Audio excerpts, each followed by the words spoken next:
All praise due to Allah, and Allah's peace and blessings be on the last messenger of Allah. As my brother has introduced the topic, did God become man?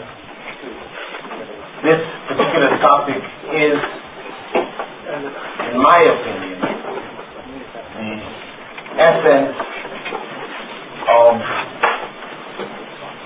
what the da'wah has to cover, what it has to tackle and make clear to people. Some people may say, well, when Prophet Muhammad ﷺ sent Mu'adh ibn Jabal to Yemen, he told him to tell the people Tawheed, Yuwahidullah.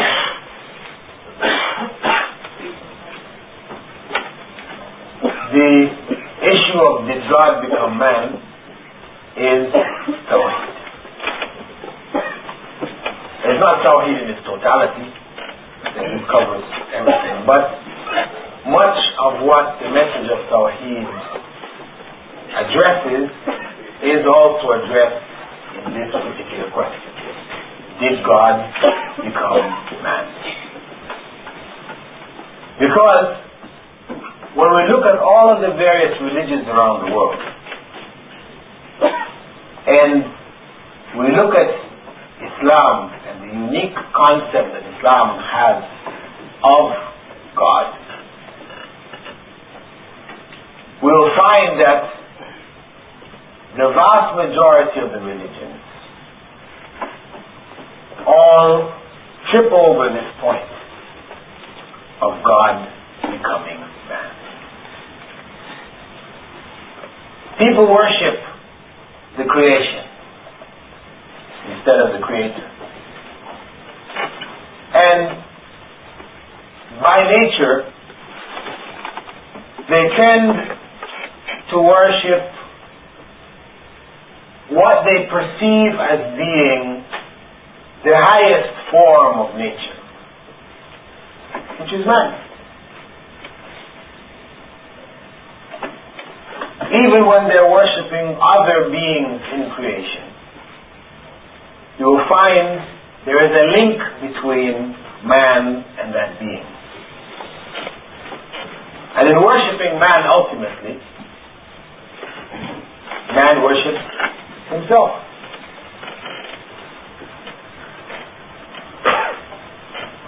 Now, if we take for granted that the belief held by the major religions about God is generally the same,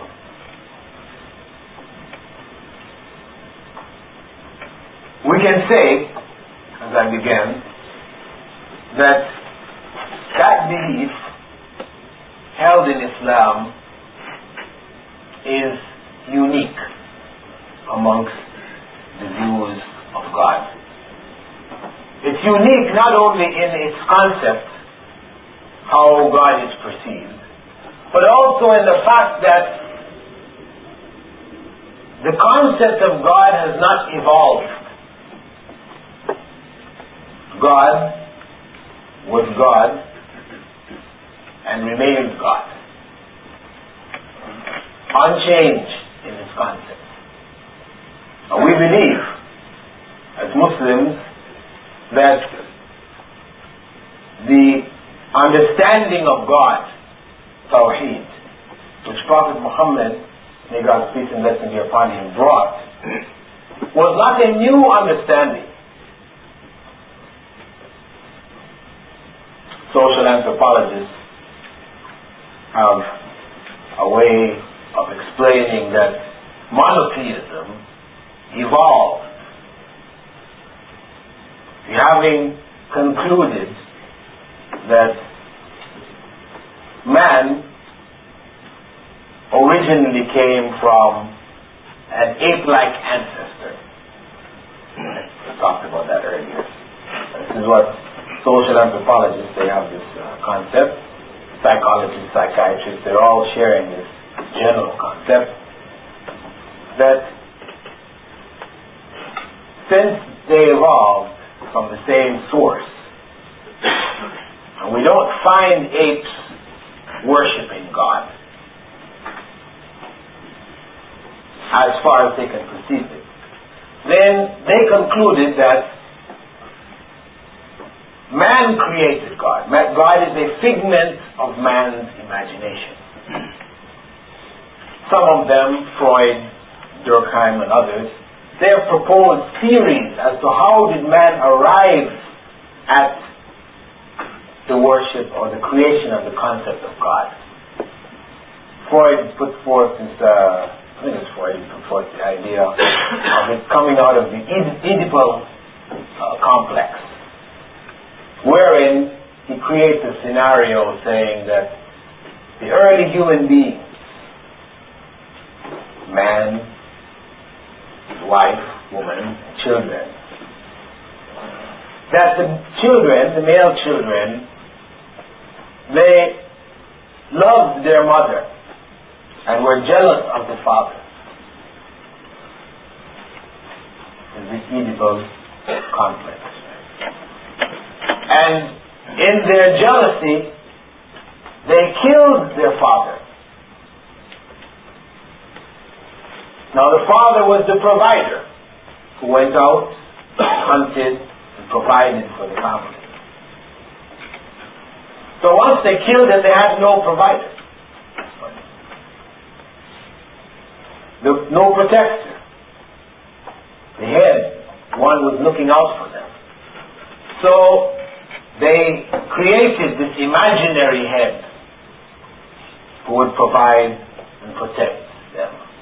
This is a myth, that's modern mythology, that's found in psychiatry and psychology. This is what they're teaching. People who go into these fields, they don't know.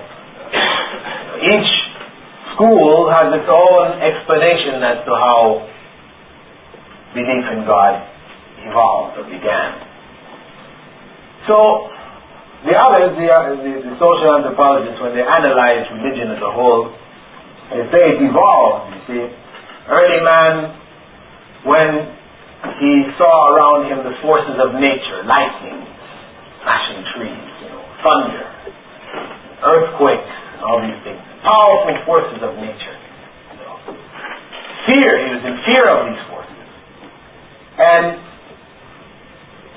in his tribal circumstance, the head of the tribe is usually the strongest one. This is who he is. He's the most powerful guy, He can beat up everybody else. So everybody else has to submit to him.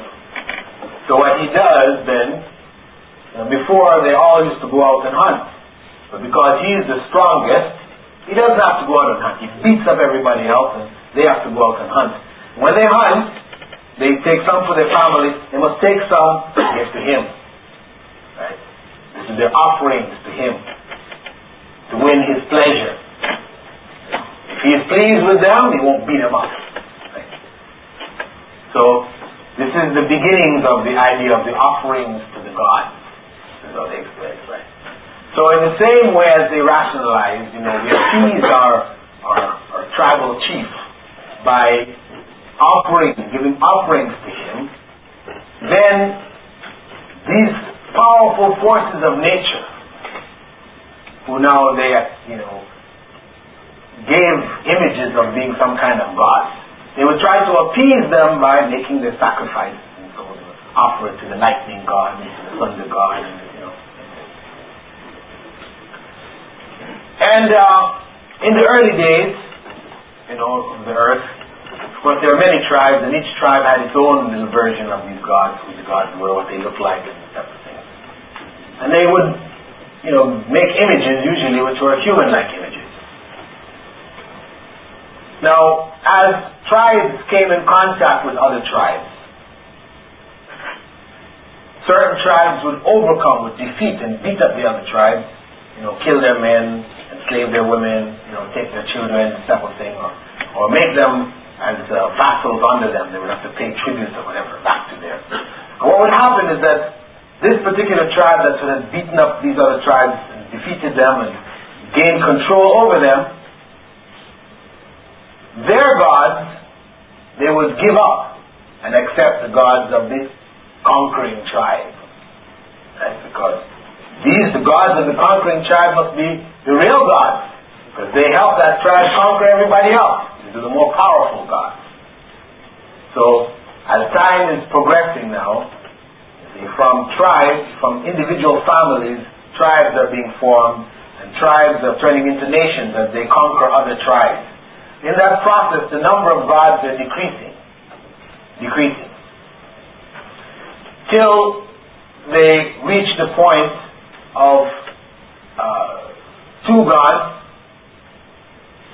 right, which is the example given of, anyway, the God of good and the God of evil. They decrease their numbers down till they reach the point of two gods, and then eventually the last step from that was to go to one God.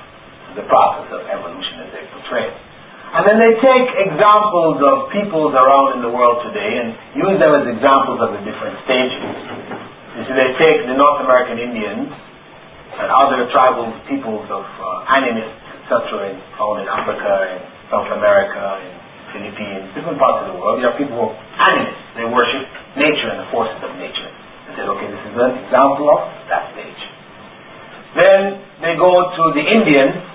They show the Hindus, they have personal gods. Many personal gods. Each family has their own little god. An example of that stage. Then they go down to the dual. This is the Persians, right? The Zoroastrian belief, Parsis. They have God of good and God of evil, light and dark. Fire was symbolic of the God of light, who's the God of good. And then Judaism, and they include with it Christianity as an example of arriving at monotheism. Of course, for us this is nonsensical,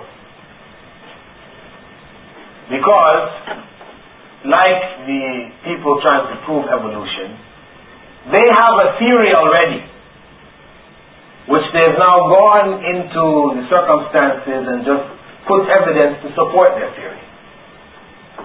But actually, if one looks at the history, it's not like that. There was a time in Egypt when Egyptians arrived at the worship of one God, known as Ra. They used the sun as a symbol.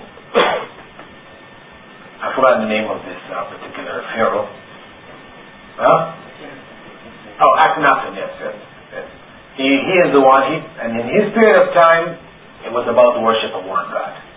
After him, they went back to the worship of a number of gods.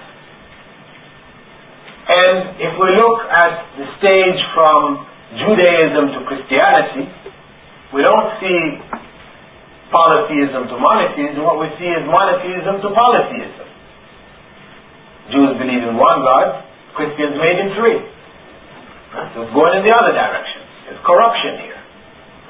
So the Islamic view is that Adam believed in one God.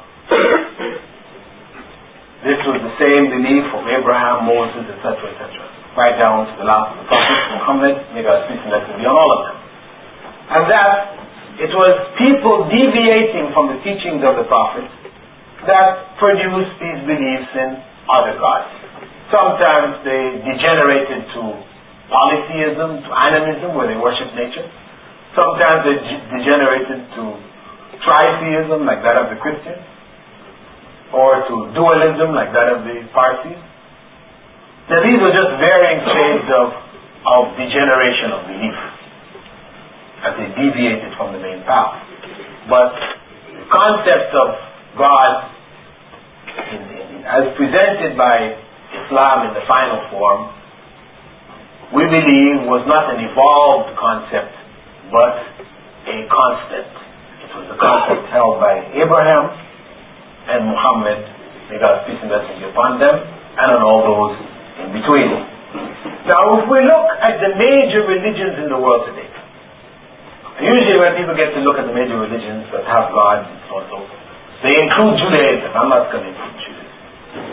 I mean, if the world population is some 3.5 or 4 billion people, and the Jews' total population is someplace around 10 million, what is the point in looking at Judaism? Huh? 40 million, some more. What is the point? What is 40 million in 4 billion? Nothing. A drop in the ocean. The numbers of Hindus, this is a number now. This is a number. 800 million.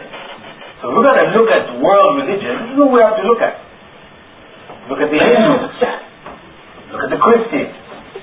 And then look at Muslims. So, as we look at Christianity, or let's look at Hinduism first. Look at Hinduism.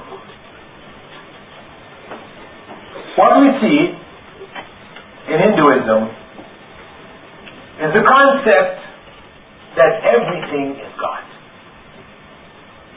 This is the basis of Hindu concepts of God. That everything ultimately is God. They have a dual principle which they call Atman Brahman. Atman refers to the self or the soul, the self of all things. Brahman refers to the universal soul, God. That Atman, this individual self, individual human beings as well as animals and everything, this is a part of Brahman. So in the end what you're saying is that everything is really God. What they portray is that God, from God, human beings split off, you could say, or came into being. Some came into being from his head, this is the Brahmin class, upper caste. Some from his arms and body, some from his legs, and then some from his feet. The Shudras at the very bottom, the untouchables coming after them. The society is divided up into castes depending on which part of God you were created from. Their belief is that human being strives to reach a stage where he becomes one with God again. The end of the whole process. His life is a life on a wheel, the wheel of reincarnation. When he dies, he is reincarnated. He comes back into the life again, in another body. If he was good in this life, his karma, good karma, then when he is reborn, he moves up a notch. Right? Up. The notches, these are the castes. Because you have 4 major castes, but then they have thousands of subcastes. So you move up notch by notch by notch. Each time you're a good boy. Now, if you weren't good, then you may be reborn, as a lizard. Right? Or a dog. Or some other animal. A fly. This is why, those that are very strict, they're strict vegetarians. This is what it's about. Because you may be eating your grandfather. So it's like a very interesting about eating meat, So this is their concept. This is also why suicide for them is really easy. I know there in Dubai, we have a huge portion of Hindus that are there working. And almost every day you read in the newspaper some Hindu ties a noose around the ceiling fan. They find their wife there. Life gets tough. Let's take another try. Easy for them to just pack it in and come back again, right? This is their basic belief. Now, so as we said, the people, working your way up the ladder, and in the end you reach the Brahmin class, then when you die at that point, you reabsorbed by Brahman, the world soul. This they call moksha. And in Buddhism it's called nirvana. You hear these terms, right? At that point you become one back with the universal God. So their whole religion, philosophically, requires man to realize that he in fact is God. And all of this so-called New Wave religions, we talk about the New Age religions, they call them, right? New Age religions. People like Shirley MacLaine and others that are involved in, a variety of different versions of the New Age religions. All of it goes back to this idea that man is God. Realizing that you are God. Reincarnation is a common theme amongst them all. You get hypnotized, go back to your previous life. In my previous life I was a this and a that, and all these stories that they're relating. All of this is back to the idea of reincarnation, and that man fundamentally is God. Now, at the same time that they have this basic belief, the concept of the universal God and his powers as a preserver, as a destroyer, as a creator, these attributes of God, they portray as different gods, separate gods. And this is where you get the so-called Hindu Trinity. Now among them, one of the most popular of the gods is Vishnu.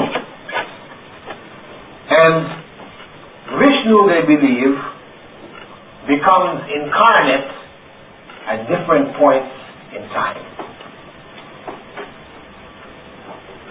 The incarnations they call avatars. You hear this term? Avatar means the God-man, the man who is in fact God living amongst us. From time to time, there are different Hindus who will claim that they're avatars. Gurus who reach a certain stage to claim they're avatars.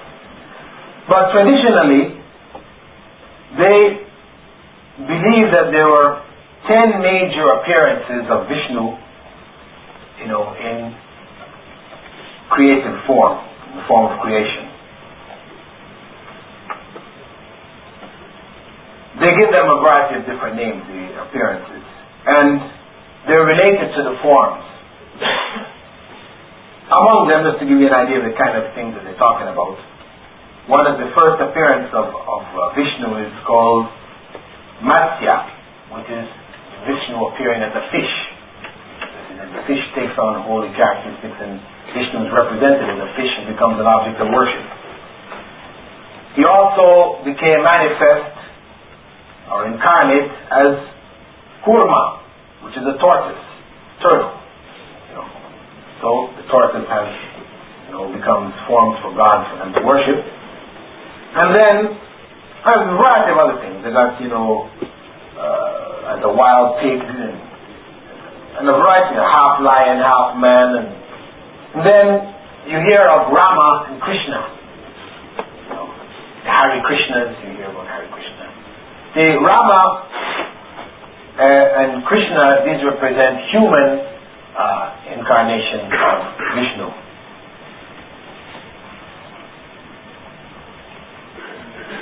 Now, the concept here is of God becoming man. In Christianity, there is a similar concept, though it doesn't promote the idea of God being everything. Right? In fact, they consider this to be pantheism and they reject it. They do promote the idea that the human soul is divine. There's a general belief held that the human soul is divine.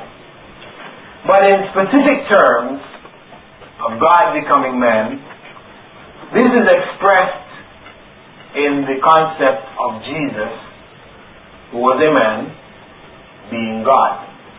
And it is expressed in the Gospels, in John in particular, the beginning of which, in which it says in the beginning was the Word. Right? And the Word was with God. And the Word was God.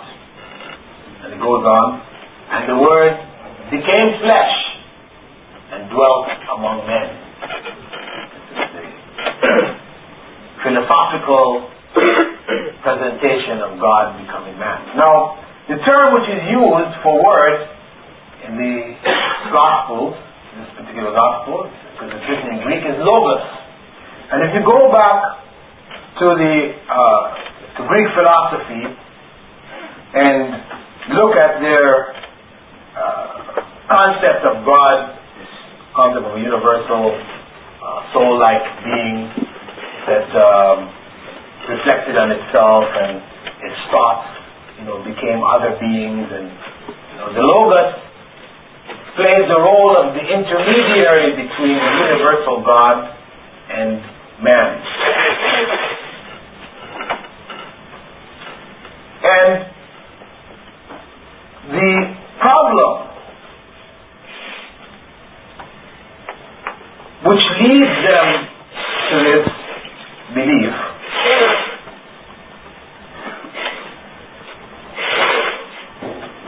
is the problem in understanding how God could create from nothing. How God could create from nothing. Because human beings in our world, when we create, what we do is we actually manipulate. When we make table, we are manipulating the wood. We have to cut down the tree, we shape it, put it here. We melt some rocks, take out iron, we make nails and screws, put it together. So we're manipulating nature. We're making and creating things from things which already existed. So they find themselves in a situation where they cannot conceive of how God would create from nothingness. So the easy way to understand it is of God creating from Himself. That He took Himself to make the creation. That's why He ends up in some of their philosophies being inside of everything. And this is an old philosophy, actually. The ancient Greeks, Plato in particular,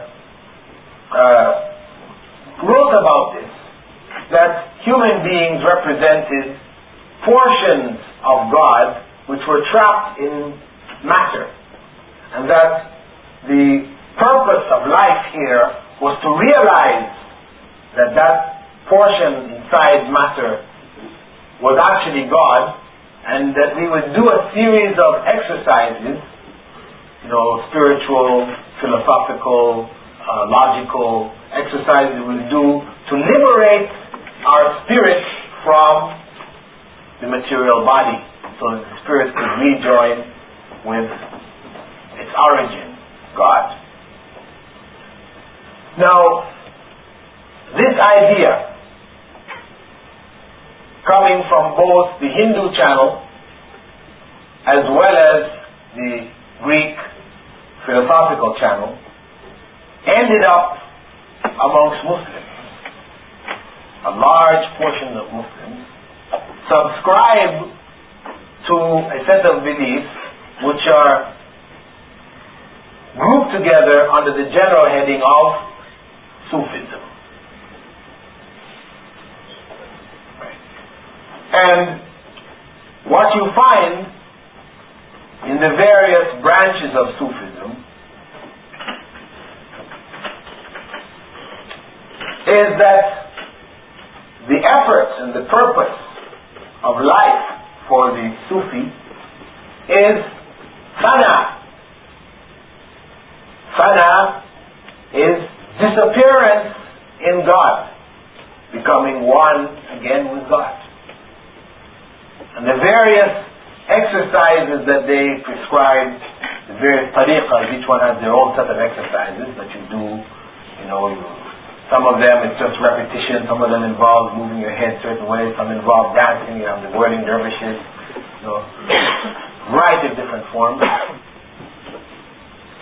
They believe that these different exercises will help you to liberate, yourself from the material and allow your divine portion to become again one with God.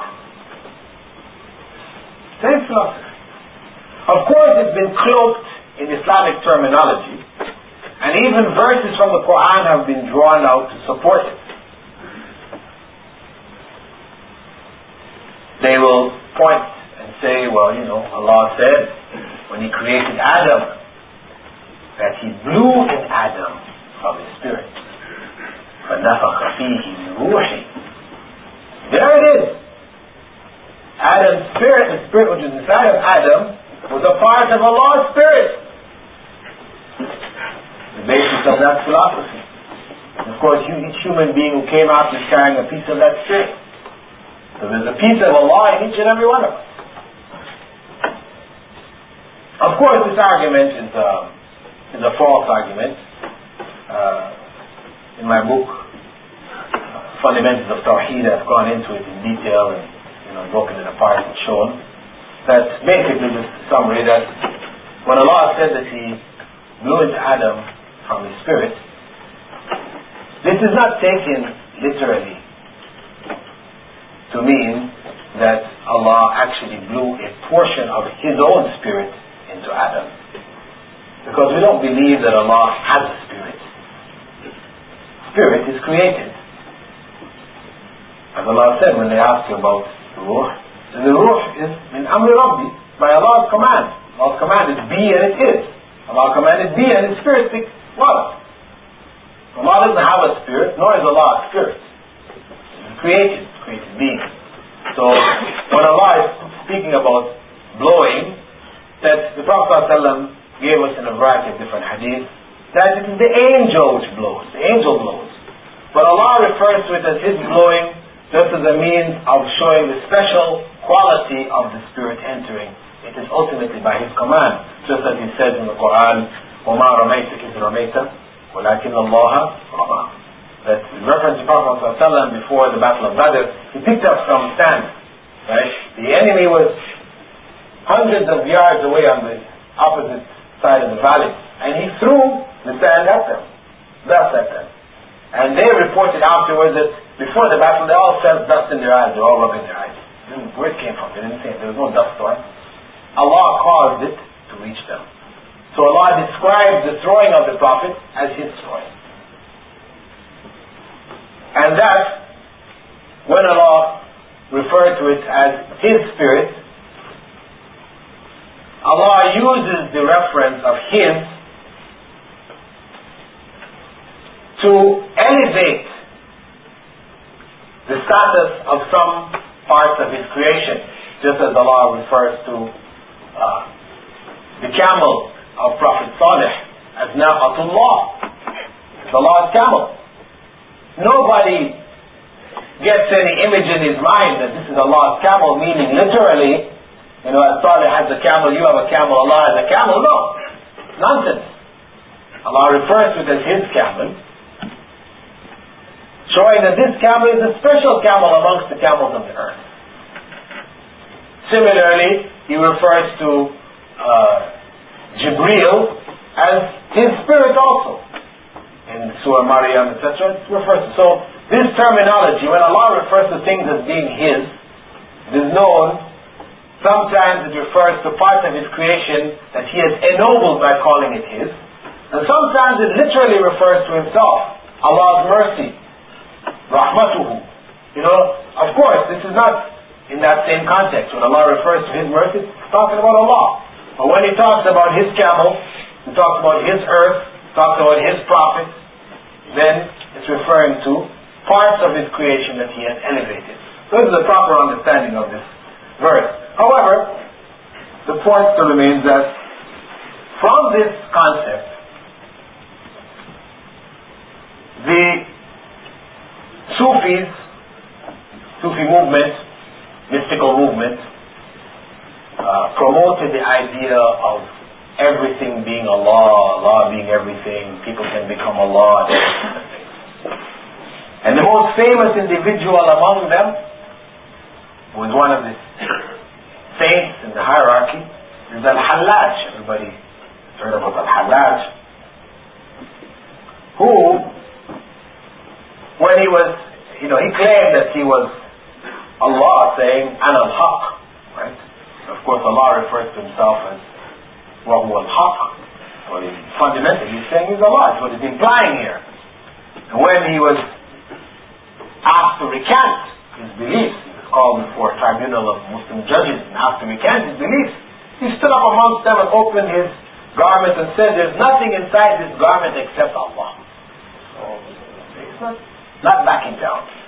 In his book called Kitab al-Tawasim, he writes, if you do not recognize God, at least recognize His signs. I am the created truth, and al-Haq, because through the truth, I am eternal truth. My friends and teachers are Iblis and Pharaoh. Right? It's very clear. For us, that's enough. He's telling you his friends and teachers are Iblis and Pharaoh, that's enough. But he's got this whole philosophical thing which, the group amongst them have taken it to mean something else. He said Iblis was threatened by the hellfire, yet he did not recant. Pharaoh was drowned in the sea, he did not recant. For he acknowledged nothing between himself and God. And I, although I am killed and crucified, though my hands and feet are cut off, I do not recant. So, what's he saying? He's saying here that Iblis, when Allah told Iblis to bow to Adam, Iblis refused to bow.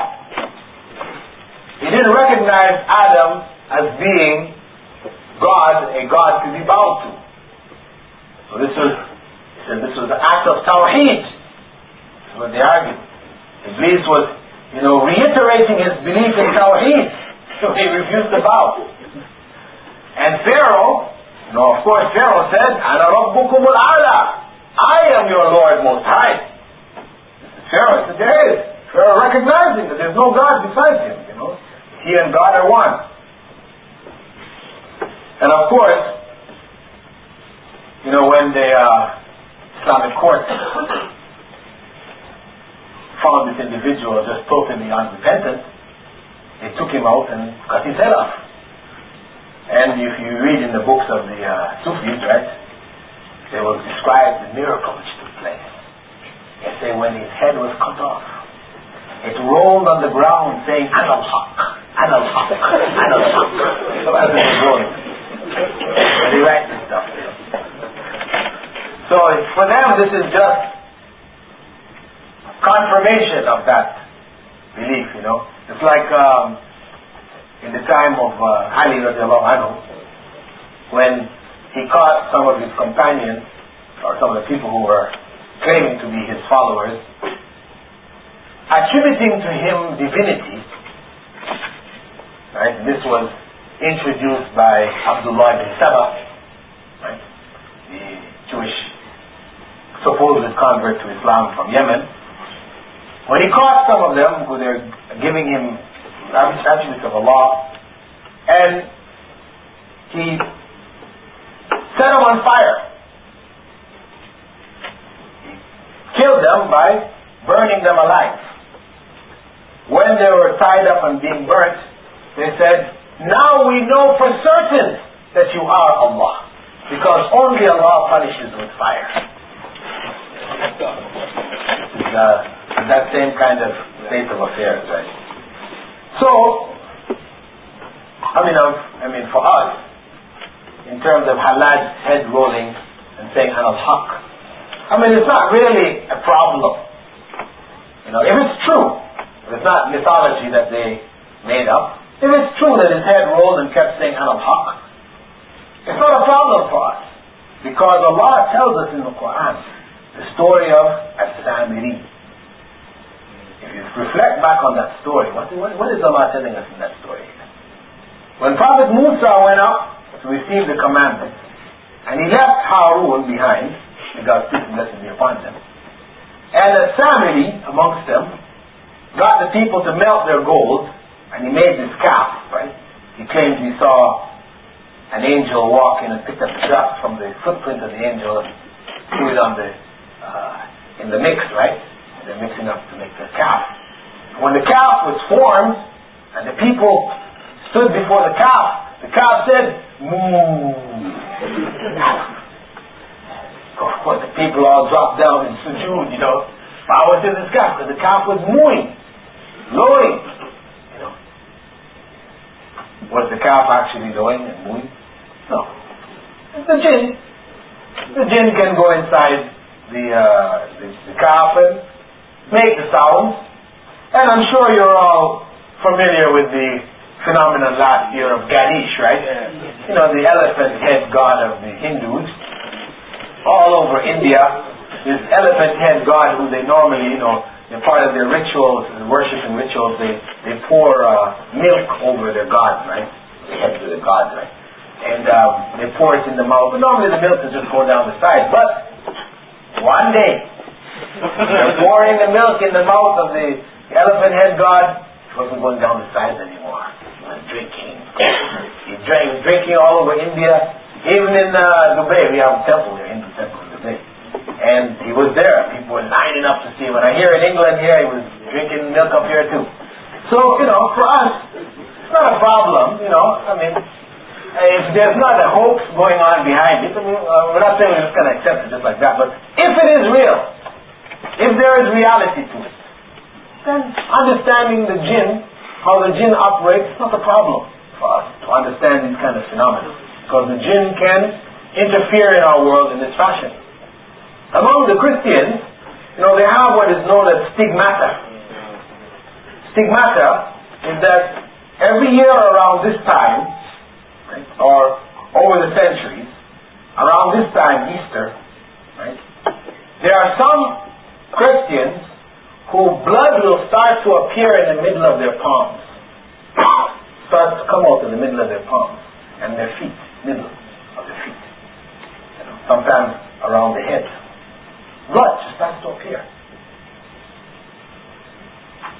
Where does this come from? And for them, this is confirming. This is Jesus on the cross. He had the nails in this. Even though, a number of Christian historians argue that really he wasn't nailed and his arms were tied and a variety of other things, But the general images on the cross, blood coming. So this confirms for them their belief, false belief in Jesus being God. And this again, for us, is no problem. Agency of the jinn. Of course, as I said, historically, anytime this happened to an individual in the past, the Roman Catholic Church, after that person died, or even during the person's lifetime, would declare that person to be a saint. Because this is a miracle. It so happens that about 15 years ago in America, a little black American girl had this. Guess what? She wasn't declared a saint. Anyway, the point is that this belief, as we said, whether it is from the Sufis or it's from Hindus or it's from Christianity, in the end, it relates back to their inability to conceive of God creating from nothing. This is the bottom line. And for us, as Muslims, we don't have any problem with this.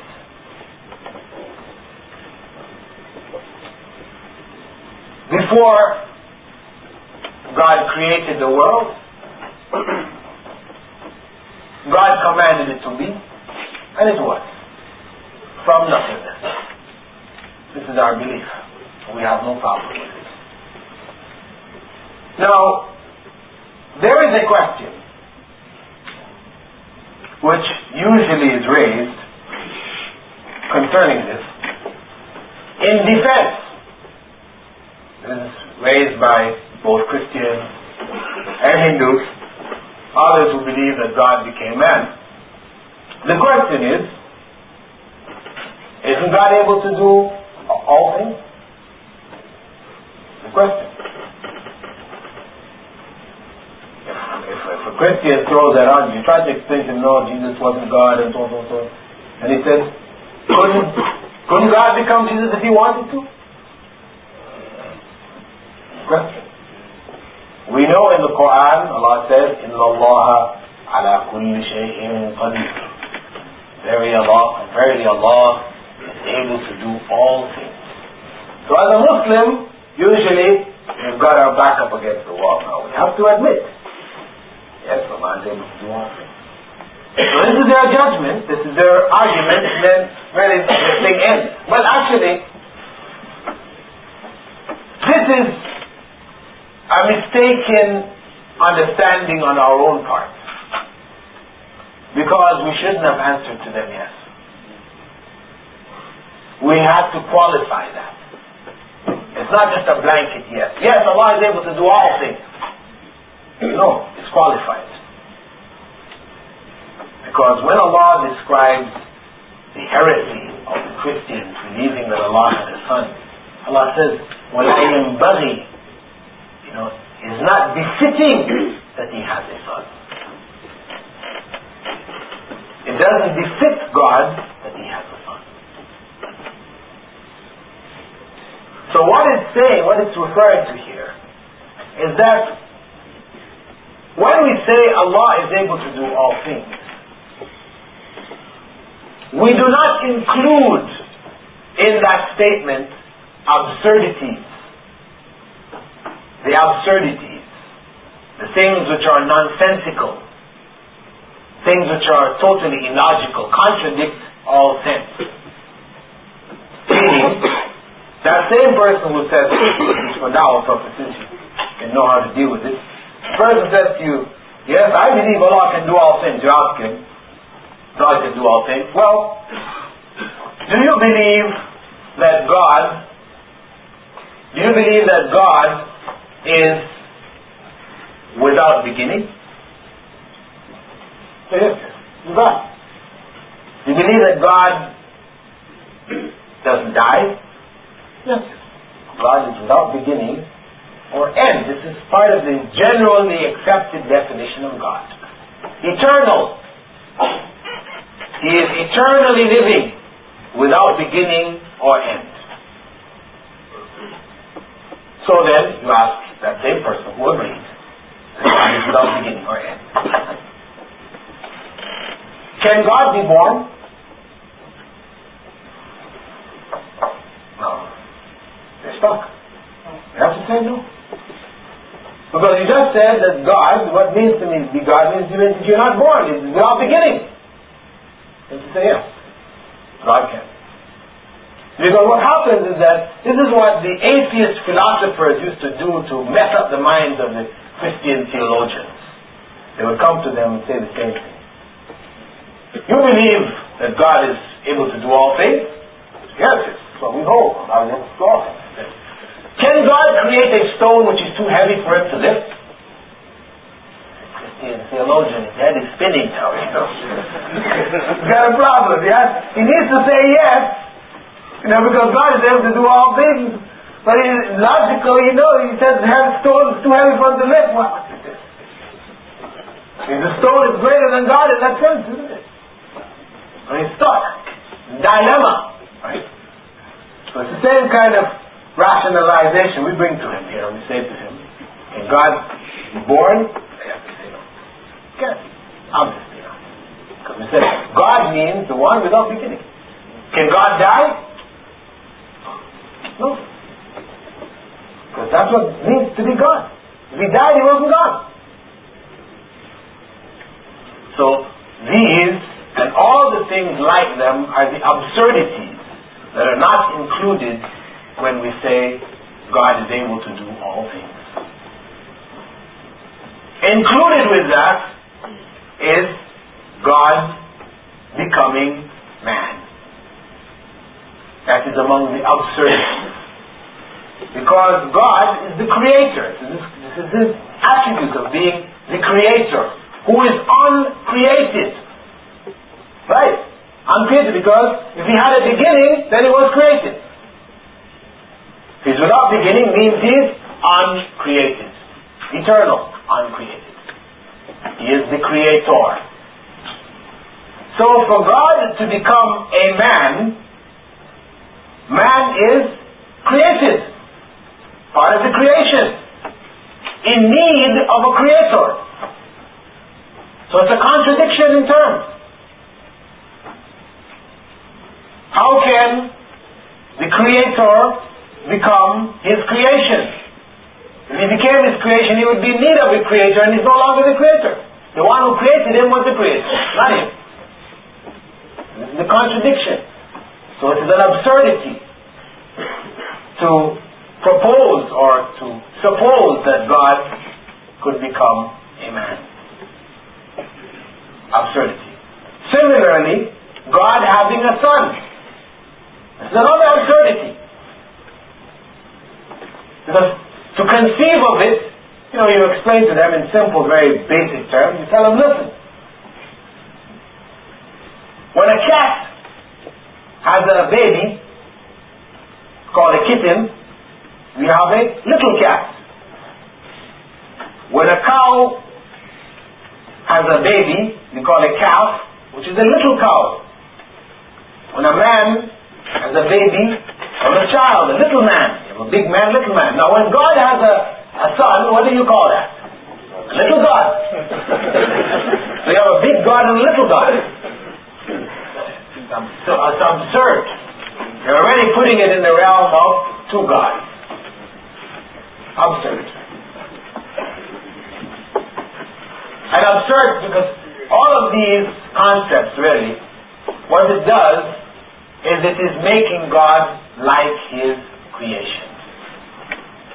Making God like his creation. This is the essence of it. They're trying to conceive of God through his creation. This is why the Christian, when he wants to argue with you about the Trinity, he wants to defend his Trinity, he said, God's like an egg. Egg.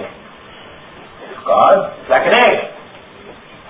There's the shell, there's the white of the egg, there's the yolk. 3 parts. But it's one egg. 3 gods in one. We tell them, no, God's not like an egg. Egg is an egg. God is unique. It's not an egg. Or they'll come to you and they say, God's like a tree. Tree. Yes, the tree, it has branches. It has a trunk. The middle part. And it has roots in the ground. It's one tree though. So it has these 3 parts that make up the one tree. Nonsense. God is not a tree. You're making God like his creation. It is all part of that inability, as we said, to conceive of God beyond his creation. Related to that also is the concept of the intermediary. The intermediary between man and God. Prayers sent through Jesus or through the idols of the Hindus. They say it's a means of focusing their prayers to God. Or amongst ignorant Muslims, prayers through or to Prophet Muhammad sallallahu alaihi wasallam or the saints. When they want to explain this to you about the need for prayers through Jesus, in Jesus' name, or through the saints, the name of the saints, they explain it this way. They say, listen, now if you want to go and meet the Prime Minister of England, you cannot go down to Downing Street and knock on the door and say, listen, I'd like to have a chat with you. It doesn't work like that. You have to go to the MP, member of parliament, and you go work your way through. Even to get to the MP, you can't just go. You have to go through other channels in the party, and eventually your word will be carried to the president or the prime minister. Same way, you're dirty with sins, committing all these sins every day. How can you then try to communicate with God? God who is pure. You must go through a pure soul, like Jesus or Muhammad. May God's peace and blessing be upon them, or a saint. This is the way to do it. Of course, Allah is very clear in the Qur'an. "Ud'uni astajib lakum." Call him. We are not answering your prayer. Finish. Simple. We don't need any intermediaries. And with that said, what caused them to get into that is this trying to conceive of God in terms of His creation, either as human beings or portions of nature. God is an egg. This type of thing.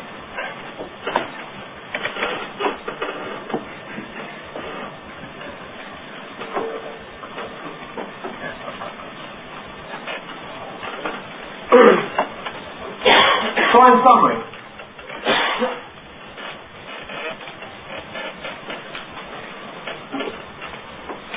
the concept of God becoming man is the crux of the matter in our discussions with non-Muslims.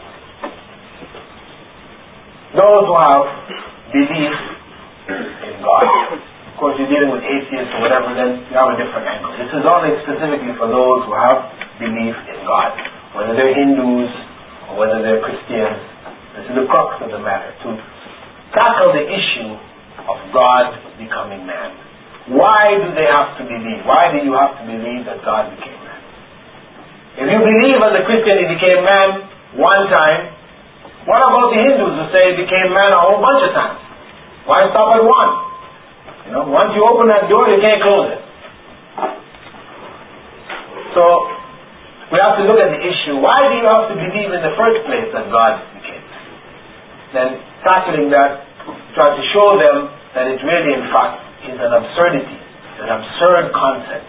And it relates back to their inability to grasp God creating from nothing. And that's with the starting point. And that is God. God who creates from nothing. That aspect of creation is unique to God. Only God creates from nothing. All of our creations are always manipulations of things existing, but God creates from nothing. And that is unique. And that's what we have to recognize. He has no beginning, that is unique. All other things have beginnings. He doesn't die. That is unique. All other things die.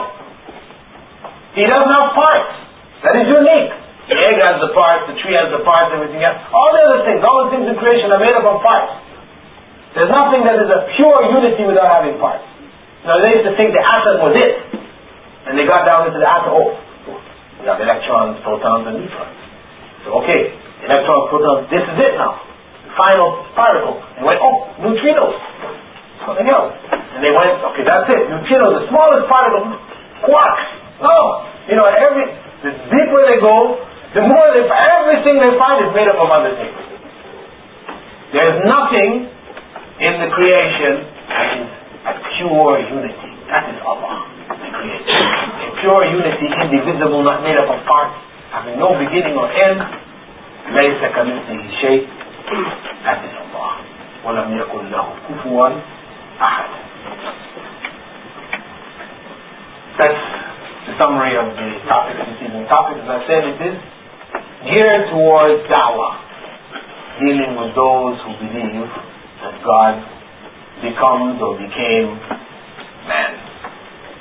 I hope, inshallah, that we can shed some light on how to tackle this tricky subject, especially when they back us up against the wall saying, isn't Allah able to do all things?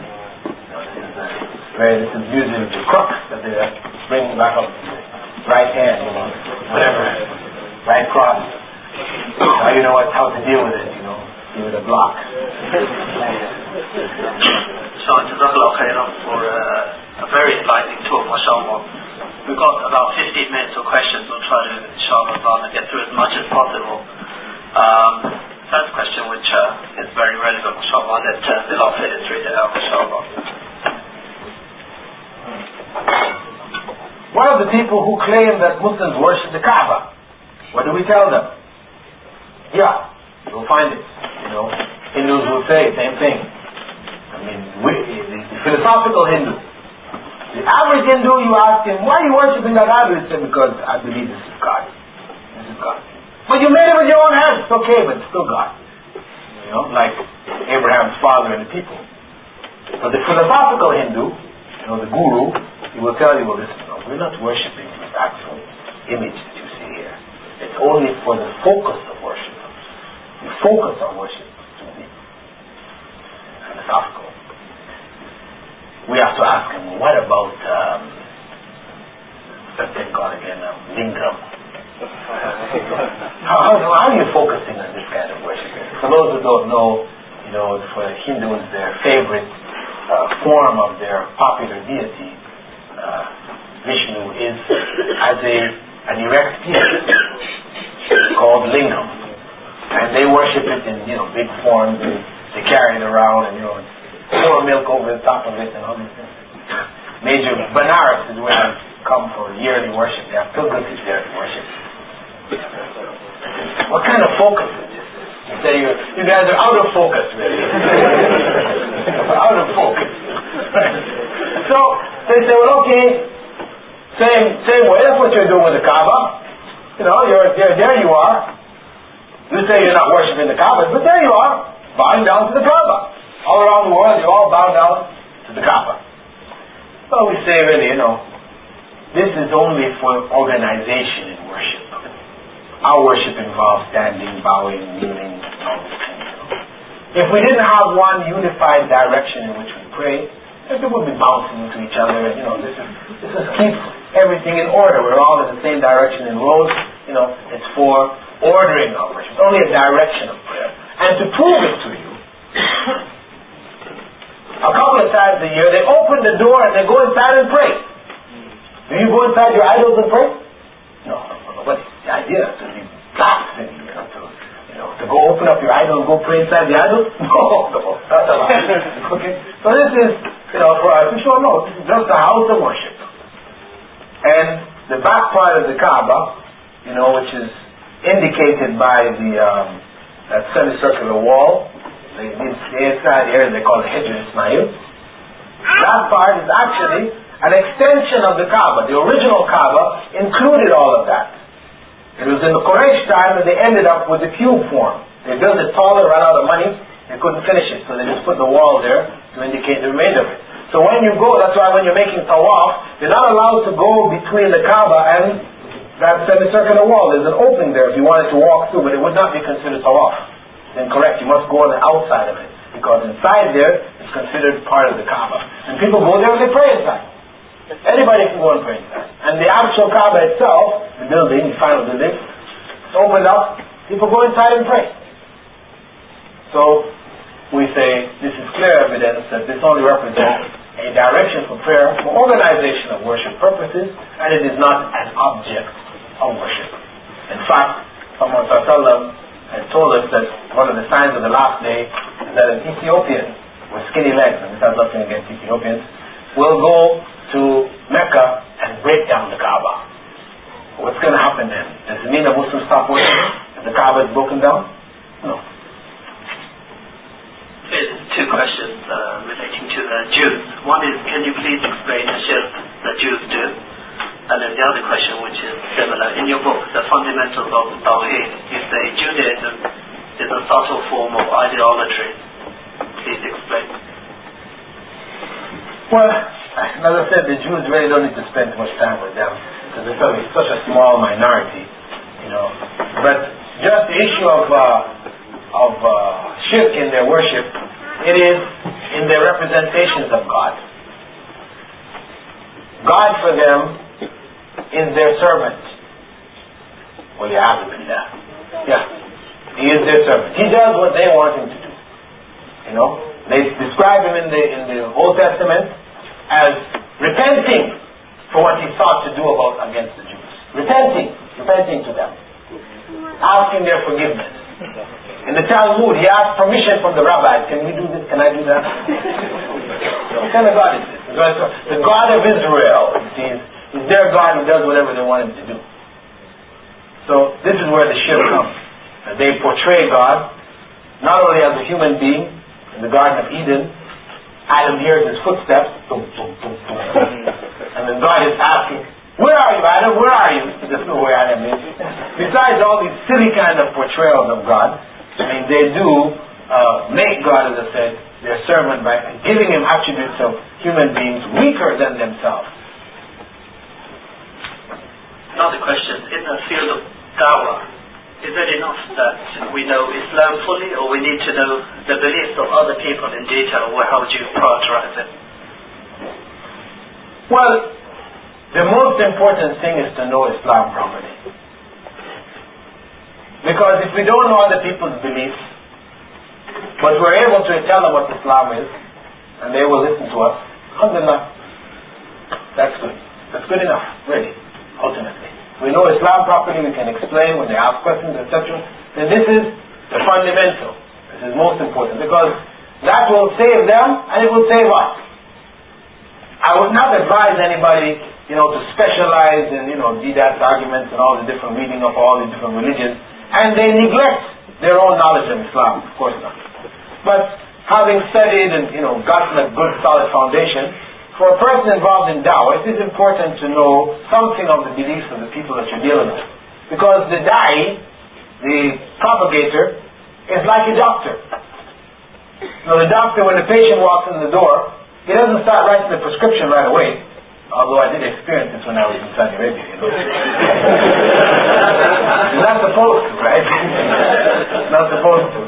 But, proper doctor, he's got to sit you down and find out, what's wrong with you. And after he's found out your illness, etc., then he will give you this suitable medicine to deal with your sickness.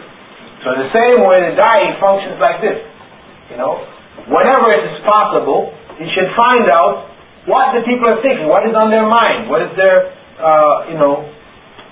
what are their problems, what is the issues, what has brought them to the point that they're in right now. And by understanding that, then we can give them the necessary or the suitable remedy to clarify for them what Islam is. Okay. There's another question here relating to the Mormons from Utah, Salt Lake City. And apparently they're very heavily subsidized. They stay here for 2 years and spread their kufr around. So could you enlighten us a bit about them, inshallah? A bit about their beliefs and... Also about, sorry to add one question also, inshallah, about their beliefs, and also the fact that Mormons have this uncomfortable thing among black people, because it's part of their belief that they were cursed by God. So they kind of tread water and, try and explain it to us. This is part of their belief that all black people are actually cursed by God. Although that's been modified already, you see. Yeah, it's been corrected. Their belief is that their elders who run the organizations are prophets, right? They receive revelation. Because, of course, the early Mormons, they were polygamists in the wildest senses. They would have like 20, 30, 40 wives, And they were functioning. Even till today, you can still, ones who didn't submit to the changes, right? In about I think it was the 30s or so, the American government threatened them to take away statehood from them, take over their states, unless they cancel this polygamy. So, shortly after that, the elders received revelation that polygamy was now canceled. But some of their followers, they didn't agree. They said, no, we're not going with this one, right? So they just kept on going. So I've seen when I'm back in Canada, I saw some programs, interviews with Mormons. This guy's got 13, 14 different wives. And it's like he's running a factory. All the wives are out working and everything. He's just, the administrator, right? They have, their beliefs and things have been modified, changed all along. And similarly, this idea about blacks, blacks could not become elders or could not become even ministers, they have another name for their ministers, but they couldn't reach this stage. There could only be followers, just laymen, and they wouldn't be included. They have a particular mountain vault in which the names of all the Mormons are kept, and their marriages are kept intact for the next life, and they're looking out, like the pharaohs and stuff. They have a similar thing. Now they've been integrated, so they had received new revelation which removed the curse. The Bible substantiates well, the curse on of Ham, right, on the son of Noah, right, and the Talmud actually goes into more detail, about being cursed to be the hewers of wood and the drawers of water for his brothers and so on and so forth. But you see, there is nothing in the Bible that says Ham is black. Actually, but of course we don't believe in that anyway, this curse business. But I'm saying, but it's been typically put, that for the Hamites end up being, in their biblical history, they end up saying that these are the black people are descendants of the Hamites. Right? So. Another question here. Could you please clarify whether Ibn Taymiyyah rahimahullah allowed one particular form of fana that some Muslims keep quoting? Well, I would not imagine that he accepted the principle of fana as taught by Sufism. He did speak about people who, amongst the Sufis, who on hearing Allah's name, fell into a faint. They would go unconscious, right? He didn't prohibit it, but he pointed out that this was not a better state or a superior state, something to be sought. He pointed out that this was a weakness on their part, because the Sahaba were not known to do this. Allah's name was mentioned, nobody was fainting when Allah's name was mentioned. They went and made jihad.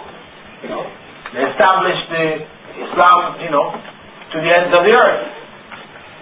So he identified some of these things. There are certain aspects of Sufism, not because he went through and was exposed to Sufi teachings.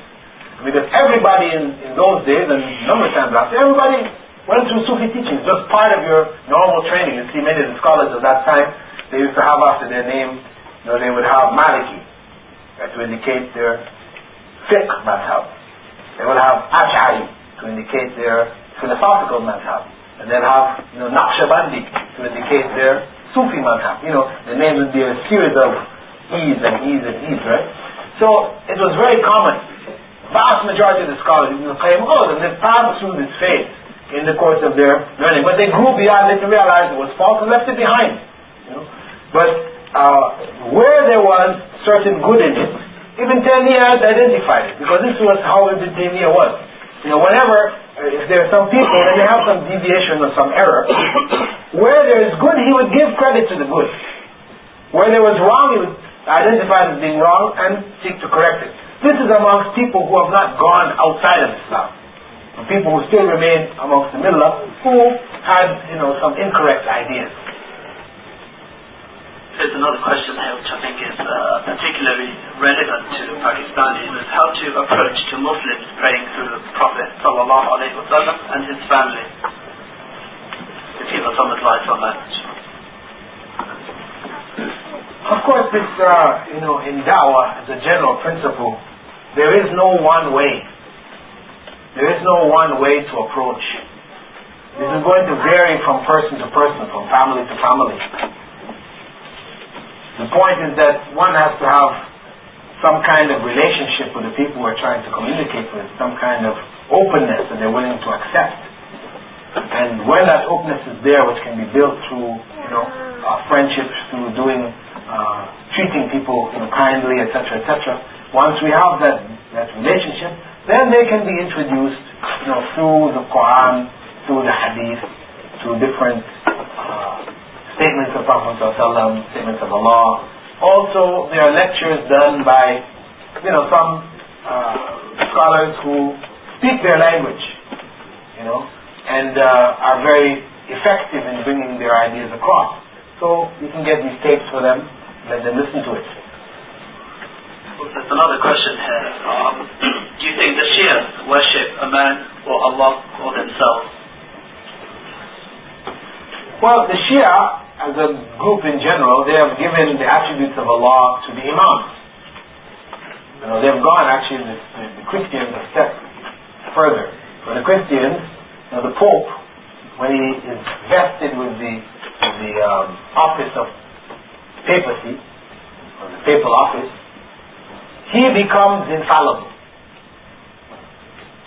But you need to, if you're dealing with Catholics, you get there's a book on the market called The Bad Popes. You want to raise a question about this infallibility, get that book called The Bad Popes. And this stuff, historical stuff that the popes were involved in, you know, all kinds of, you know, fornication and corruption and really wild stuff. And these people were infallible. You have to ask them, what is this? You know? But anyway, for the Catholics, you know, the Pope, when he becomes a Pope, he becomes infallible. He makes his edicts and his laws. He cannot make mistakes. He's guided by the Holy Spirit, God's representative on earth. For the Shia, they go, the Catholics, one better. They have 12 infallibles. So the 12 Imams. Right? And they include Fatima as number 13. Right? These are the infallibles. But they go beyond that of the Catholics. Because the Catholics say that the Pope is infallible when he receives the office of papacy. Before that, he was fallible, making mistakes. But for the Imams, they are infallible from birth to death. Incapable of any error, either inwardly or outwardly. Accidentally or deliberately. Totally incapable of error. This is Allah. So they've given the attribute, which is of Allah. Allah is the one who makes no mistakes. Prophet ﷺ said, every descendant of Adam makes mistakes. كل بني آدم خطاء. This is it. So they have given this status of pure infallibility, which belongs only to Allah, they've given it to human beings. Why sometimes the slogan was more critical itself Ameenah? Can we address that some other time, maybe in a panel session or something? You can bring that up, inshallah. We just got 2 more questions. We're actually shooting over time as well, but inshallah, they don't mind too much. Is there a special way of handling the Jehovah Witnesses, because they tend to be the most difficult and persistent? Jehovah Witnesses. Witnesses. Jehovah Witnesses.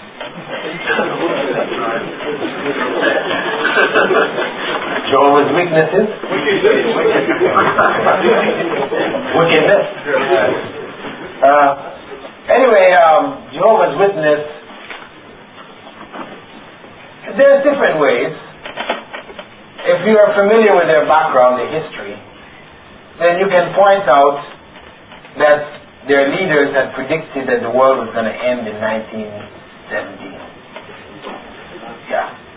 And this is why they got many followers in the beginning, started in the late 1800s, right? Because they were what they call a millennial cult. And they're talking about the end of the world is at hand, nigh, around the corner. 1917, because they started saying that back in about 1880, you know, so it was some years away. So in 1917, everybody was waiting. 1917 came and passed. People left, you know. Then they made a new tafsir, an explanation. Oh, it was, Jesus came down to the lower heavens, you know, something like this, right? Then again, they said another date, 1930 something. Again, they're waiting for 1930. It's documented. Yes. Not just one time, but about 4 or 5 times. Finally, a few years back, they gave up. Because one of the explanations that our calculations weren't right. We were making it based on these calculations and the Greek words, letters, and Hebrew, and it's a new calculation. They did this about 3-4 times, didn't work. Finally, they said they've given up on the calculation. God knows. So they finally dropped it. But there was about at least 5 times that they set dates for the end of the world, which didn't happen. Okay, last question is, some Muslims believe Allah is everywhere. Can you talk about this subject and just elaborate a little bit, inshallah, on the notion of Allah being everywhere? I think given our short space of time, it's not really, it's too big a topic to try to deal with. Okay, well, whoever answers that, we'll put it over to the panel session, inshallah, for later. And the detailed answer of it can be found. I have this whole chapter in my book called The Fundamentals of Tawheed, which is available here. It's called Al-Ulu, the transcendency of Allah. And it deals, with all the arguments that support that, and then showing from Qur'an and Sunnah why this is invalid. Okay, I'd just like to remind the brothers that the women will be using the bookshop between, in fact 2:15 to 2:15, so obviously exercise caution in that area. And the other questions, I do apologize for not going through them, and don't take it personally that one wasn't necessarily better than the other. But inshallah ta'ala, you'll have an answer hopefully for these questions during the panel session, inshallah.